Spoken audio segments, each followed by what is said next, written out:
Bonjour Marina. Alors, Benoît. on ne va pas faire de tourisme bien sûr ici, mais s'adresser à ceux qui ont fait une mauvaise chute à ski ou simplement qui ont glissé sur un sol gelé.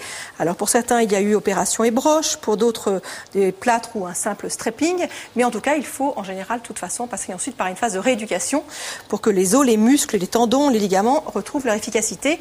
Et vous avez du matériel bien sûr électronique pour optimiser cette phase, bien sûr, Nicolas. Absolument, matériel électronique et fabriqué par des Français en plus de ça. Parce que les Français ont un service de santé que le monde entier leur envie, il faut le savoir, mais en électronique de santé également. Alors là, c'est du matériel effectivement qui va être mis à la disposition essentiellement des kinésithérapeutes, comme ceux qu'on a vus dans le reportage précédemment, mais pour ceux qui ont des problèmes des membres inférieurs. C'est-à-dire qu'effectivement, une entorse ou alors carrément une fracture ouverte avec la pose de broche, mais ça peut être aussi des opérations qui sont un peu plus lourdes, comme une dysplasie de la hanche, où il a fallu mettre une prothèse, ou enfin ce genre d'opérations-là qui vont mettre les membres inférieurs en difficulté, qu'il va falloir rééduquer petit à petit. Et le problème quand on rééduque ces membres, c'est qu'il faut quand même les faire retravailler petit à petit en posture debout, en leur donnant une force, en leur imprimant un poids plus ou moins important. Plus on est proche de l'intervention chirurgicale ou du début de la rééducation, moins il faudra appuyer sur le membre, et puis petit à petit, il faudra appuyer de plus en plus fort. Et donc voilà un des dispositifs qui a été fait par cette petite société française, qui est une canne, technocanne. C'est pas une béquille simple, hein. C'est pas une béquille simple, quoique, et dedans elle a un matériel électronique qui permet de savoir effectivement si le patient va imprimer la bonne pression pour éviter à la jambe de trop travailler.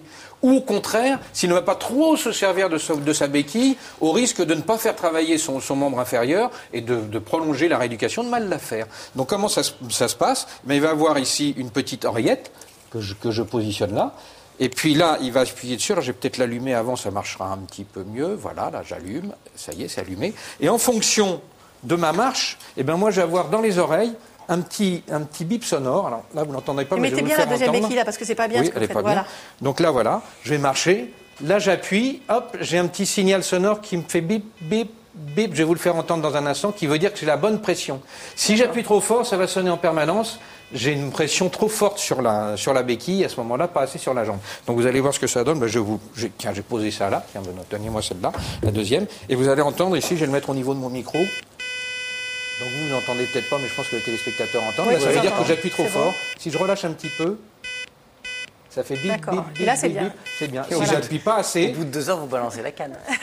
Alors, non, mais c'est un test, c'est pour apprendre à s'en jauger. servir. Ça veut dire qu'au bout d'un certain temps, vous allez comprendre et ressentir les choses qui vont vous permettre de bien appuyer comme il faut. C'est vrai que c'est un outil malin. Mais on peut le trouver où, cet outil? Alors, normalement, ce sont les kinés qui veulent bien s'en équiper qui vont vous le fournir. Alors, la nouvelle génération de kinésithérapeutes est très friande de ce genre d'appareillage. L'ancienne génération, un peu moins. Mais bon, petit à petit, bon an, mal an, ça commence à arriver. Son kiné. Bonjour, vous avez quel âge? Est-ce que les béquilles étaient reliées à votre ordinateur ou pas? Alors, pas encore. Avant, oui, parce qu'avant, il faut rentrer dans les béquilles quelques informations propres à l'utilisateur, c'est-à-dire le poids de la personne. Si la personne pèse, par exemple, 80 kg, le kinési va dire il faut que la béquille supporte, dans un premier temps, on va dire 80% du poids. Donc, elle va rentrer 80% du poids. Puis, petit à petit, toutes les semaines, on va diminuer pour que la béquille supporte de moins en moins de poids. Mais en revanche, ça va servir pour l'autre chose, qui est là aussi la rééducation des entorses dues au ski, justement.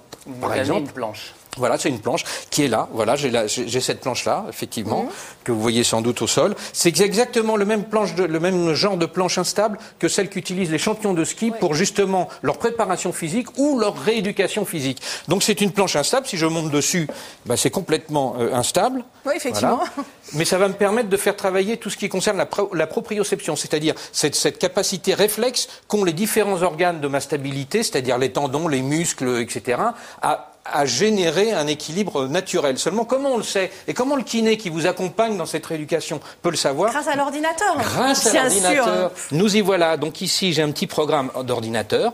Et vous allez voir que c'est assez rigolo. Il y a plusieurs programmes qui vont être en relation entre cette planche par Bluetooth, c'est-à-dire en signal radio, avec ici ce programme d'ordinateur. Et dessus, vous vous souvenez de ce jeu qui s'appelait le Pac-Man?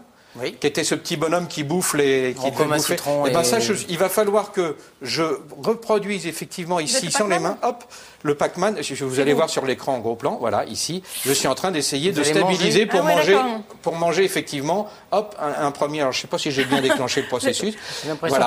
Voilà, ici, ce qui clignote, je dois aller le manger. Alors ça, c'est très ludique, mais il y en a qui sont voilà, ça y est, je l'ai mangé, il faut que je passe au suivant. Il y en a qui sont beaucoup moins ludiques et beaucoup plus professionnels, je n'ai pas le temps de vous le montrer, mais qui vont simplement vous dire si vous êtes dans la bonne zone ou dans la mauvaise zone de votre équilibre. Et petit à petit, vous allez mieux comprendre et mieux stabiliser grâce à cette technologie-là, qui est française encore une fois, et qui est vraiment bien foutue. Vous me le prêtez? Avec grand plaisir. J'aimerais bien essayer. Merci. Merci. Pas quand on a bu. Hein. Merci Nicolas. C'est maintenant l'heure de 7 minutes pour une vie. Nous retrouvons les urgentistes du SAMU 33 à Bordeaux.